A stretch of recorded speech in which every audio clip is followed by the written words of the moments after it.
The name Nestle immediately brings to mind images of coffee, Maggi, and chocolates. This brand has become a part of our homes and lifestyle. But did you know that this very company was once involved in controversies leading to the deaths of millions of children and water crises? You may be aware of the Maggi scandal, but the real story is even deeper and more shocking. So let's dive into the tale of a company that started with noble intentions but eventually became synonymous with controversies. Let me take you through Nestle's remarkable journey, a journey full of ups and downs, yet one that persisted with success. The story begins approximately 210 years ago, on August 10, 1814, when Henri Nestle was born in Frankfurt, Germany. His father was a humble glassmaker, and the family's financial condition was not very strong. Because of this, Henri decided early on that he would not follow in his father and brother's footsteps but would carve a different path for himself. Henri began working under Johann Jacob, who ran a pharmacy in Frankfurt. He spent 4 years there, gaining knowledge of medicines and chemistry, which would later prove extremely useful. After leaving the pharmacy due to personal reasons, Henri moved to Switzerland. There, he started producing and selling a special type of drinkable alcohol, but this venture did not gain recognition. He also tried producing vinegar, rum, and fertilizer, but these ventures met the same fate as his alcohol business. At the same time, Europe was experiencing a high child mortality rate, particularly among children whose mothers could not breastfeed, leaving them malnourished. Henri, collecting data on this issue, was shocked to see how high the death rates were.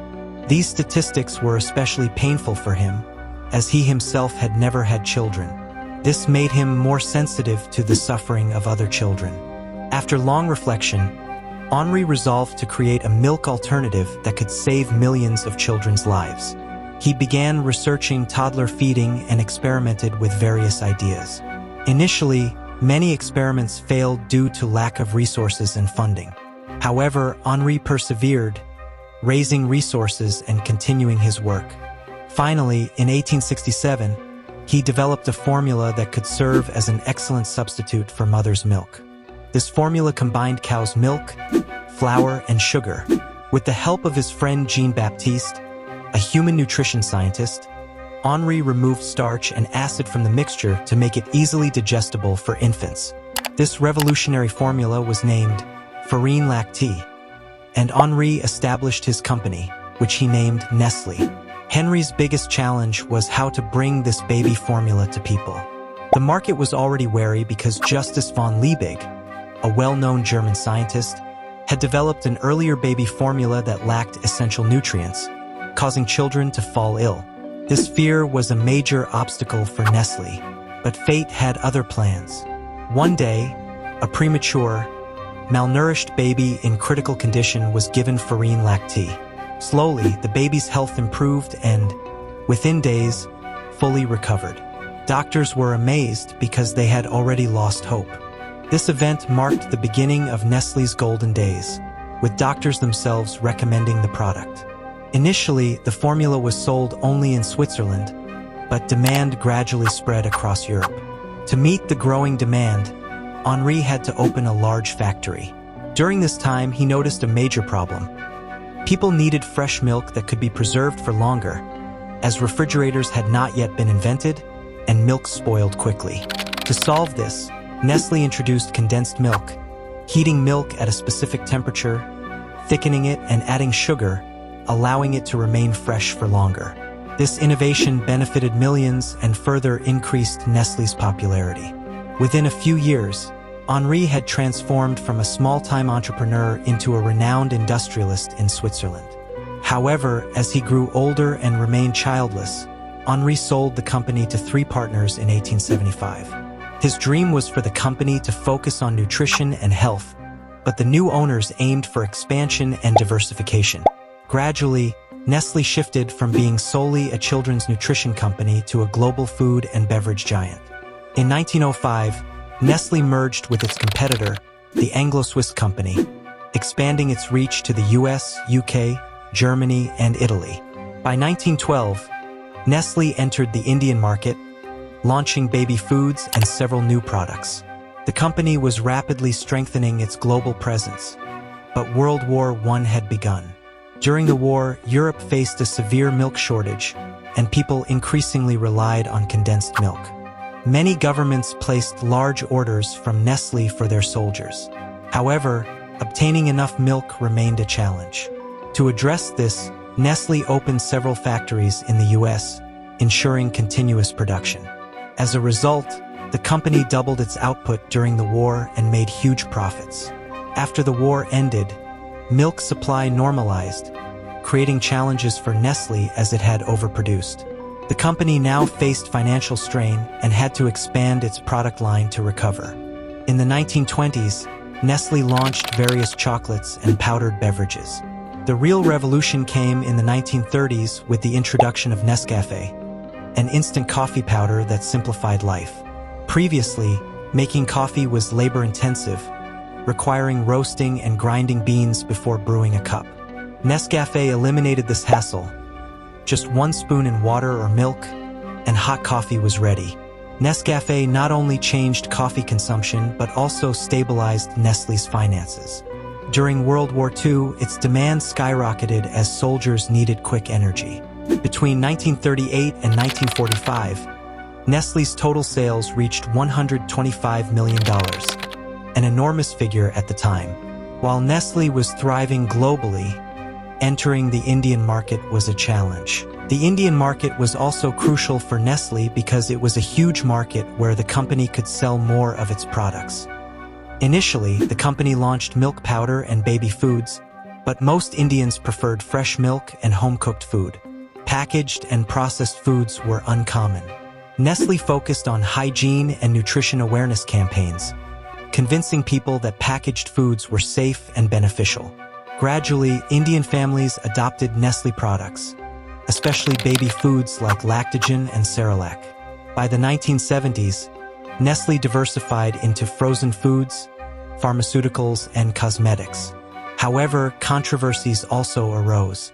Medical science had proven that mother's milk was superior to any formula. Although Nestlé's baby formula was considered a good alternative to breast milk, its demand started to decline as people became more educated and aware.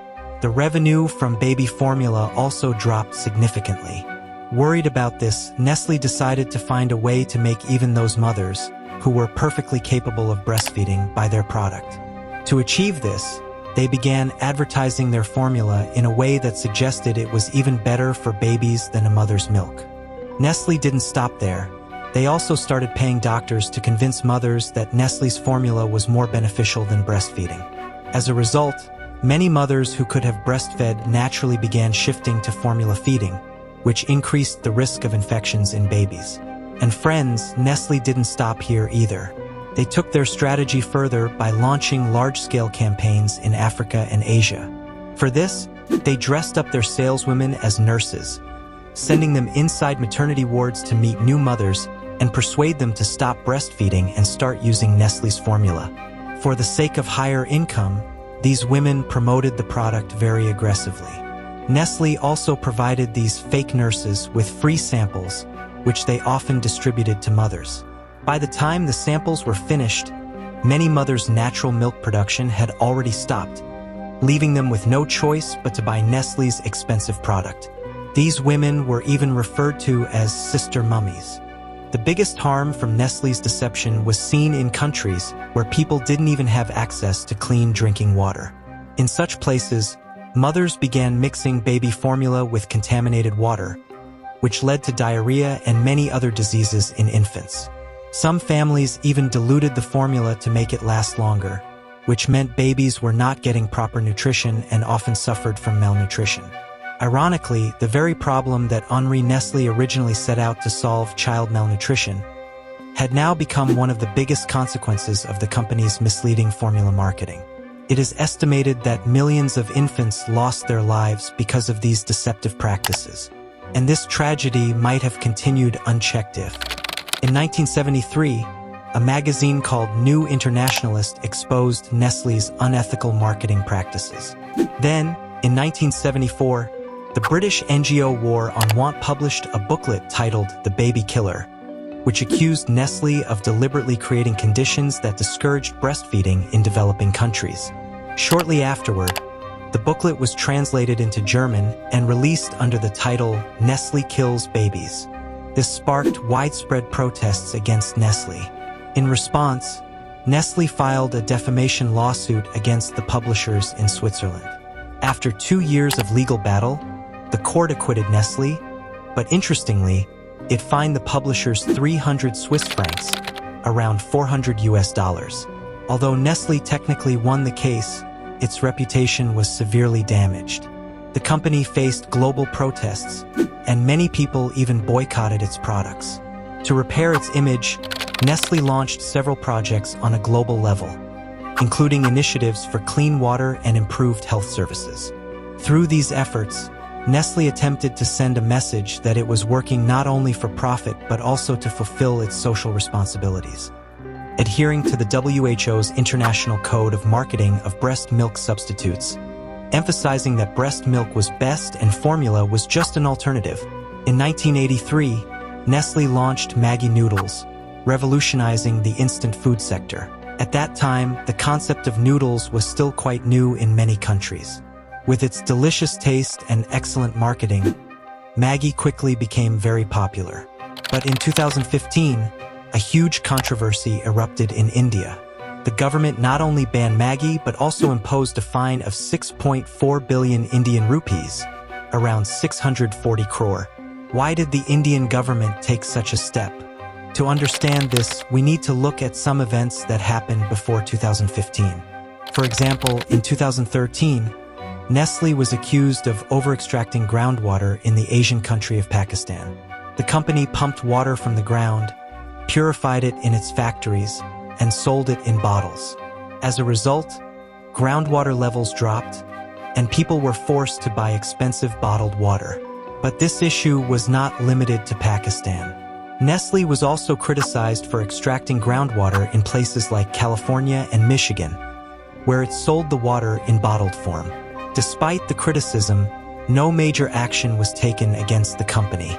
Then, in 2015, India's Uttar Pradesh Food Safety and Drug Administration tested Maggi samples and found 17.2 ppm of lead, while the permissible limit in India was only 2.5 ppm. At the same time, Nestle had claimed that Maggi contained no MSG, but the tests revealed its presence as well.